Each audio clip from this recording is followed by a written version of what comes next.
sejam bem-vindos ao nosso podcast Além do Estômago. E hoje nós estamos aqui com um grupo de pós-graduandas em estomoterapia para discorrer o assunto desequilíbrio na microbiota intestinal e o impacto na saúde de pessoas com estomia de eliminação. Eu sou Larissa, enfermeira, especialista em gestão de negócios e técnica em neurofisiologia clínica. E aqui estão comigo as minhas colegas. Eu sou a Alexia, enfermeira, também pós-graduanda em estomoterapia. Já tenho atuação há mais de 5 anos em tratamento de feridas, cuidado com a pele e estomias. Eu sou Letícia, enfermeira intensivista, mestrando em saúde do adulto e experiência com pacientes oncológicos, pré e pós-operatório, oncológicos e pacientes com quimioterapia. Ótimo, agora que nós já estamos todas devidamente apresentadas, nós vamos começar fazendo uma pergunta para vocês. Vocês sabiam que a microbiota intestinal é hoje considerada o verdadeiro órgão invisível do nosso corpo?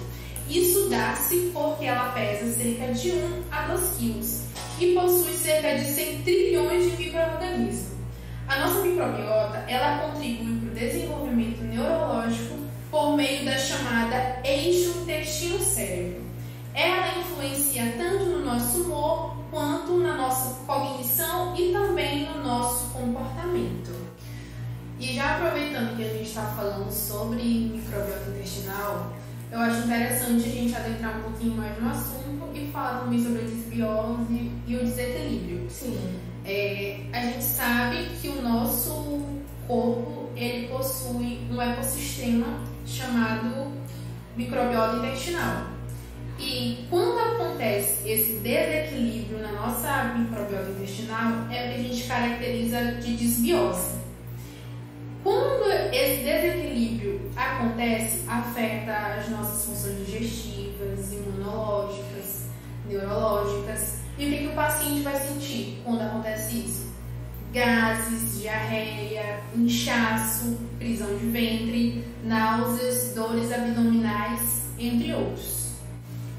Por exemplo, a queda de bactérias produtoras de butirato pode levar a inflamação intestinal persistente. Mas, Larissa, só pra gente se situar, me lembrar um pouquinho, lembrar a gente, né, no meio dessa conversa, o que é o butirato e qual é a função dele? O butirato, ele é um ácido graxo de cadeia curta, AGCC. O que são ácidos graxos de cadeia curta? São componentes orgânicos produzidos no intestino grosso pela fermentação de fibras alimentares por bactérias benéficas da microbiota intestinal. Como é que a gente pode associar esse assunto a um paciente que possui um estômago? Pacientes com estômago que tem o seu cólon excluído, eles tendem a ter uma depressão maior na produção de AGCC, que são os ácidos graxos de cadeia curta. Como o nosso cólon ele é o principal local de fermentação e produção de butirato, a exclusão ele leva a alterações profundas na ecologia intestinal, com maior suscetibilidade a infecções e inflamações. Essa condição ela pode comprometer o estado nutricional do paciente, já que a absorção de parte dos nutrientes depende da atividade bacteriana no intestino grosso. E de fato, nesse estudo, né, em várias leituras que foram feitas durante esse trabalho que a gente construiu para estar aqui falando nesse podcast, eu li também sobre que essa eliminação do cólon, ele vai destruir, né, destrói, obviamente, a continuidade intestinal. Então, assim, a cavidade intestinal, ela vai ficar exposta ao ambiente externo e isso vai alterar totalmente a microbiota intestinal, vai afetar os micróbios naturais do intestino, uma vez que ele fica exposto ao nosso meio externo. Aí, além disso, eu vi uma coisa bem interessante, que em algumas partes do nosso intestino, que é chamado de intestino distal, que é a parte mais baixa, que é composto pelo íleo, o colo descendente, o sigmoide, o reto, nessas áreas a gente tem um ambiente anaeróbico, ou seja, é um ambiente que tem menor menor quantidade de oxigênio, né? E é onde os nossos micróbios intestinais eles mais se reproduzem. Ou seja, os micróbios intestinais eles vão se reproduzir melhor em locais anaeróbicos com uma quantidade de oxigênio menor, né? E aí, quando se destrói essa continuidade do intestino, então o que vai acontecer? Vai ter mais quantidade de oxigênio e vai fazer uma proliferação de bactérias ruins naquele local, né? Então pode ter aí os seus riscos e as suas complicações nesse sentido para o paciente estomizado. Isso também vai afetar diretamente na disfunção imunológica do intestino, porque nós temos, né, uma resposta imunológica adaptativa e a inata. Quando ocorre todo esse desequilíbrio, a resposta que é adaptativa é aquela resposta que os micro-organismos eles vão se adaptar com o tempo, para ter aquela memória que quando vier um micro-organismo patogênico atacar, ele já ter a defesa dele, vai diminuir. E a resposta inata, que é a defesa rápida, a defesa que não é específica, que um micro-organismo patogênico chega para atacar e já tem um sistema imunológico para defender, também vai diminuir. Então, assim, a antibiose em si, ela vai gerar um desequilíbrio completamente desse intestino. Então, todos os micro-organismos que serviam para defender o intestino, eles vão estar já totalmente desequilibrados, eles vão estar com um número baixo na sua multiplicação para exercer essa função dele, né? Vale também ressaltar que essa desbiose, esse desequilíbrio pode afetar toda e qualquer tipo de pessoa, mas os pacientes com estomia, eles tendem a estar um pouco mais suscetíveis. Porque alguns deles, por conta de já possuírem uma estomia, eles conseguem acelerar esse desequilíbrio fazendo uma dieta pobre em fibras. Justo. E quando eles têm essa dieta modificada, porque eles costumam restringir tanto as fibras por medo de ter mais complicações. Justamente, estou falando em questão de absorção, né? Porque quando tem uma redução desses micro-organismos que são benéficos, né? No caso do intestino, a microbiologia dele, a capacidade do intestino digerir alimentos e absorver os nutrientes, ele diminui muito. Então, o paciente já está debilitado, com o intestino afetado, todo desequilibrado, ele não vai conseguir nutrir o suficiente para ele poder funcionar bem. Gente, e aí nesse sentido, uma coisa também que me veio na cabeça sobre a questão do humor, a cognição e o comportamento, sobre o eixo intestino, né? Também é um ponto bem importante da gente abordar. Porque, como a gente já tinha falado, a microbiota ela contribui para o desenvolvimento neurológico, como tu já havia falado, por meio desse eixo intestino-cérebro. Esse eixo intestino-cérebro influencia diretamente o nosso humor, o nosso comportamento e também na cognição. Também acho interessante a gente acentuar que, clinicamente falando, não só pessoas que têm estômago estão suscetíveis a ter desbiose intestinal, mas pacientes com doenças como obesidade, síndrome do intestino irritado e diabetes tipo 2 e até mesmo doenças neurodegenerativas, eles tendem a ter uma certa abrangência a mais, estão um pouco mais suscetíveis também a terem desbiose. No caso, todos nós, né? Temos. Sim. Todos nós podemos. Todo mundo já teve aquela famosa diarreia na vida, né, gente? Eu acho que justamente tem uma história nesse contexto para ressaltar. E aí imagina a gente, né, que tem um trânsito intestinal aí do jeito que a gente veio ao mundo, e aí quando tem um desequilíbrio intestinal ali na área da nádega, dos glúteos e aí a área também perianal fica totalmente, né, debilitada, hiperemiada, fica tudo ali doloroso. Aí imagina, né, trazendo para os nossos pacientes estomizados, né, como é que pode, né, ficar a pele desses pacientes. Então, nesse sentido, a principal função, né, do enfermeiro é justamente ter essa atenção à pele, pele e estômago, né? Então a gente está aqui para proteger, para orientar esses pacientes em relação a essas complicações, sobretudo os pacientes que são ileostomizados, né? Que a gente já sabe que nesse ponto as fezes naturalmente já são mais amolecidas, já são mais líquidas. Então, assim, o risco de uma desidratação, de um desequilíbrio eletrolítico, né, é bem acentuado nessas situações. Vale também ressaltar que pacientes que fazem durante um grande período o uso de antibiótico-terapia também tendem a ter esse desequilíbrio na microbiota intestinal.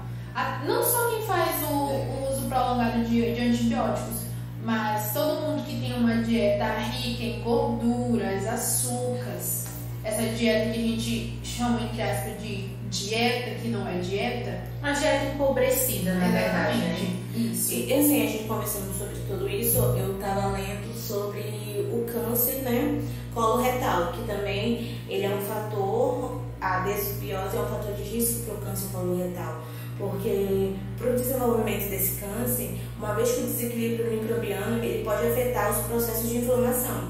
E a modulação imunológica do intestino, que é o equilíbrio do micro-organismo com o sistema imunológico, eles começam a ficar bagunçados, ele cria um ambiente propício para o crescimento das células cancerígenas, porque também ele vai danificar o DNA das células. Isso faz com que um paciente, por exemplo, com estômago, né, que nós estamos falando deles, principalmente, eles podem ter também esse câncer, pode ser mais propício para eles. E também a alteração na microbiota, ele pode causar um aumento na permeabilidade intestinal, que isso vai permitir com que as toxinas dos patogênicos eles possam ser transferidos, deslocados, no caso, né, para a corrente sanguínea. E isso pode gerar outras doenças que a gente, eu acho que nem imagina que seria possível, que no caso, as doenças autoimunes e inflamatórias, como artrite, reumatoide e esclerose múltipla, que é algo assim que pouco se fala. No caso, a desbiose ela causa problemas muito sérios quando não é controlada. Para nós que não temos, como a Alexia falou, nós temos o intestino como veio ao mundo, imagine com as pessoas em estômago, como elas são muito propícias a ir além do estômago, né, ter outras doenças. Isso que Letícia ressaltou, também a gente pode falar sobre a desbiose como um poderoso marcador, né, de uma série de complicações. Existe uma série de complicações aí no meio desse desequilíbrio. Sim, a partir da desbiose. Exatamente. E aí a gente tem a alteração da consistência do efluente, então o efluente ele fica mais líquido. Então o marcador microbiano nesse sentido vem ser ocasionado por uma dieta empobrecida, vem ser uma baixa diversidade de alimentos, reduzida também na capacidade de fermentar fibras, né, e ocasionar, no caso, o efluente mais líquido e ácido. Então o efluente ele ficando mais líquido e ácido, então vai acabar causando uma abrasão, né, com essa acidez do efluente líquido, que vai ser o fator primário, né, para a dermatite irritativa periestomal. Então isso vai causar dor para os nossos pacientes e principalmente uma falha na adesão do dispositivo. Então, assim, principalmente para os enfermeiros que trabalham em programas, né, com pacientes estomizados, a gente precisa estar ali atento em relação à quantidade de equipamentos coletores que a gente vai disponibilizar para aquele paciente numa situação de desbiose intestinal, porque isso tudo você tem que estar atento. Por isso a escuta desse paciente quando chega ao nosso consultório é tão importante, e não fazer o trabalho, né, de uma forma mecanizada e aí já pensar que já tem um próximo paciente, eu tenho que atender logo rápido. Não, você tem uma escuta mesmo ativa, fazer um atendimento personalizado, né? Exatamente, para que você consiga identificar essas questões e já intervir e orientar. Nesse sentido também a gente pode falar da questão do odor fétido excessivo, né? Que nesse sentido a gente tem um marcador microbiano, que a desbiose ela vai promover a produção de sulfeto de hidrogênio. Esse sulfeto é produzido por algumas bactérias específicas, que são as sulfeto redutoras, né? E vão ocasionar aqueles gases mal cheirosos, né? E esses gases mal cheirosos, eles podem levar a isolamento social, constrangimento social.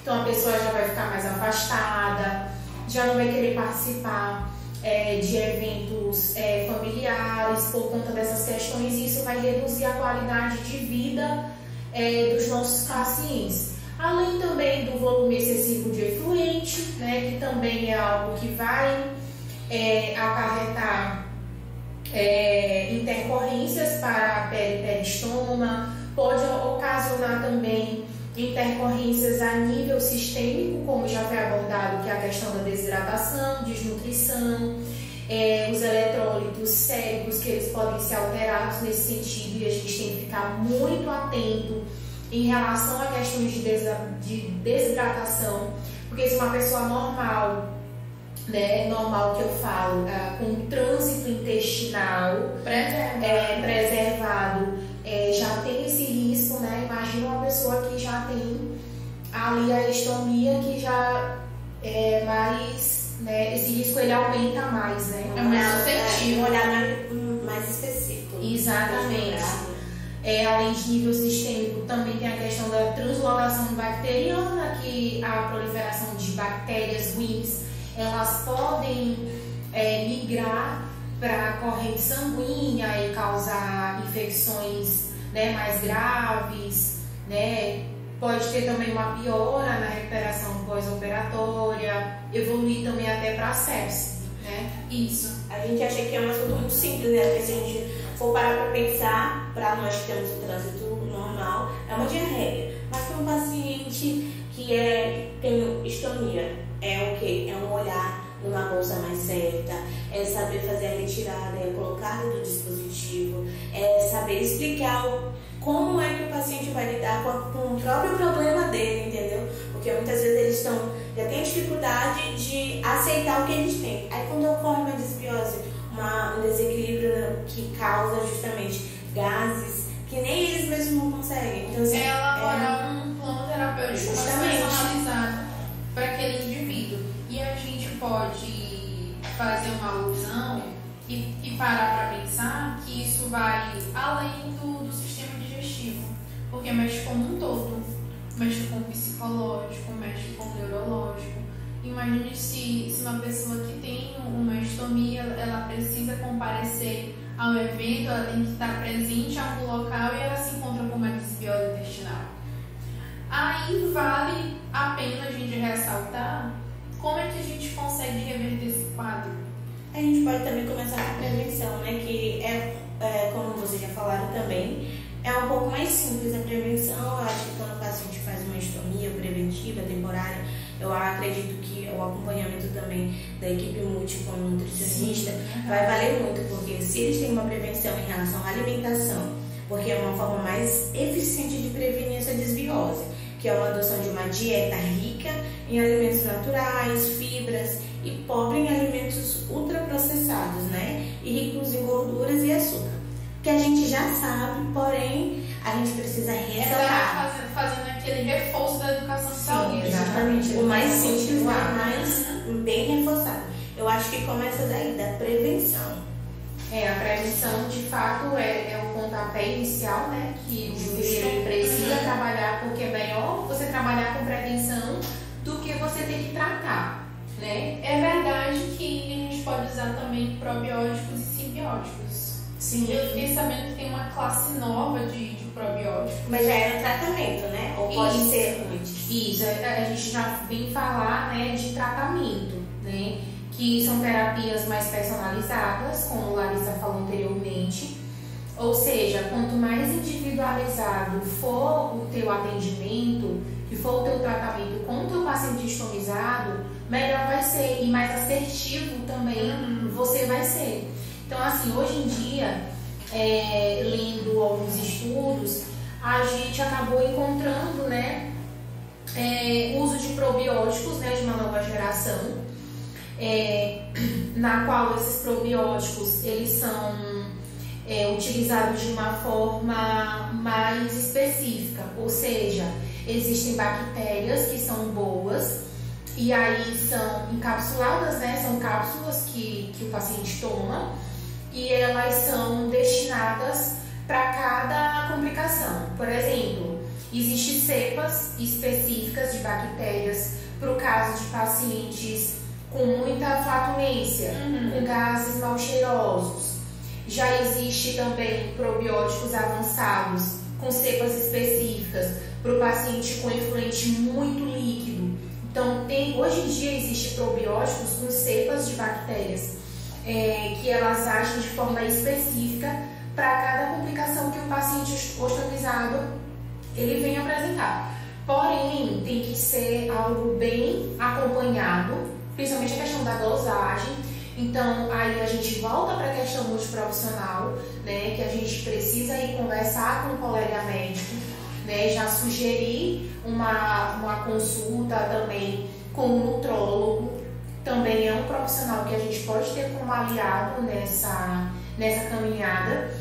E aí, para que o colega ele consiga avaliar também o paciente de forma individualizada e passar o probiótico certo para cada tipo de situação e ser mais assertivo, para que o problema do paciente ele consiga ser sanado o mais rápido possível. Além disso, a gente pode falar nesse sentido de transplante de microbiota fecal, que é o TMF.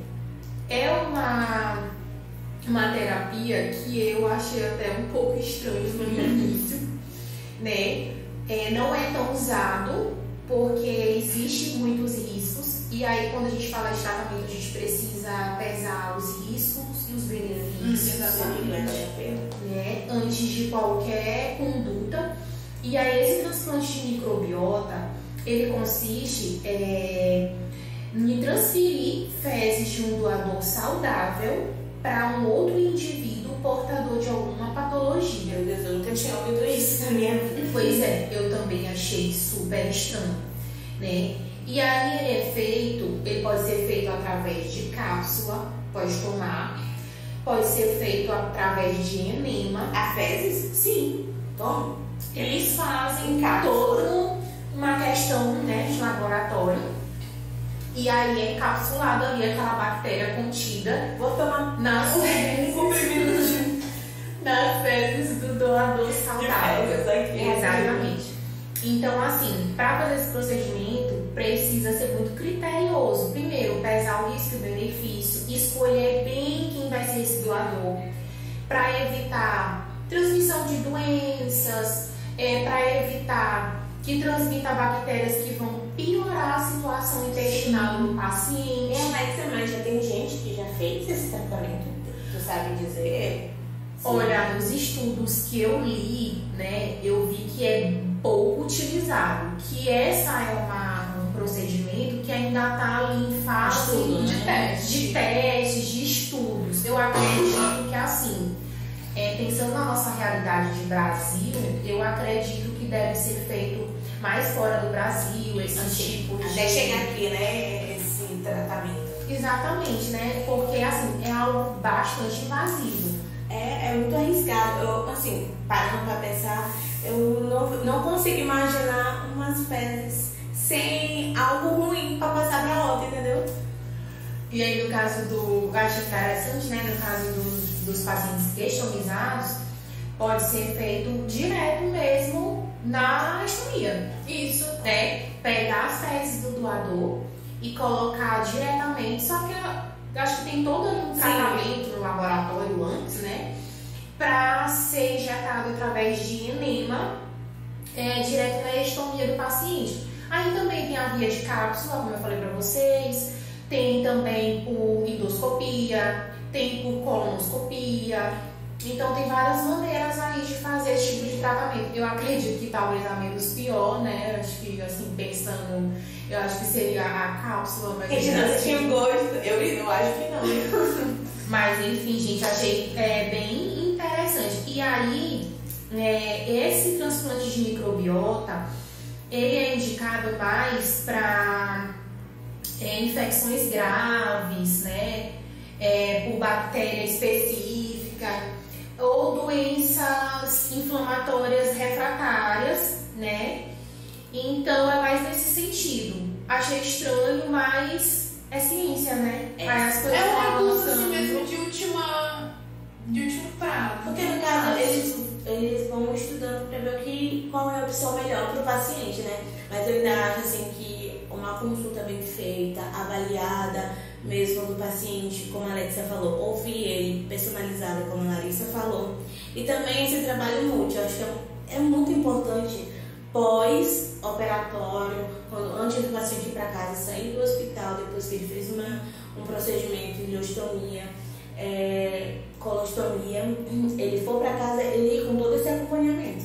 Eu até lembrei que além do tomar só o probiótico de nova geração, também já tem os simbióticos, que é misturado o pré-biótico e o probiótico, ou seja, dá o substrato para as bactérias que já existem ali no intestino, e o probiótico é adicionar mais bactérias para que elas consigam se agregar mais e fazer a película de proteção, né, contra bactérias ruins. Porque já que o nosso organismo ele é composto por bactérias boas e bactérias ruins, quanto mais diversidade de bactérias você tiver no seu organismo, menos chances de você ter uma desbiose intestinal. Porque a desbiose vai se caracterizar nesse desequilíbrio das bactérias. Justamente. E a gente falando, discorrendo de tudo, eu acho que um profissional muito importante que não pode faltar do lado desse paciente é um nutricionista, né?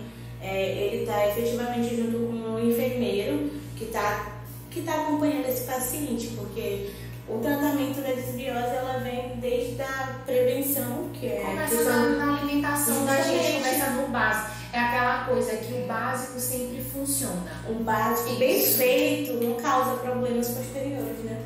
Certo. Então é isso, meninas. Eu gostei muito do nosso papo. Espero que você também, que tirou um tempinho para ouvir, tenha gostado, tenha aprendido e possa compartilhar com outras pessoas que também se interessem pelo assunto.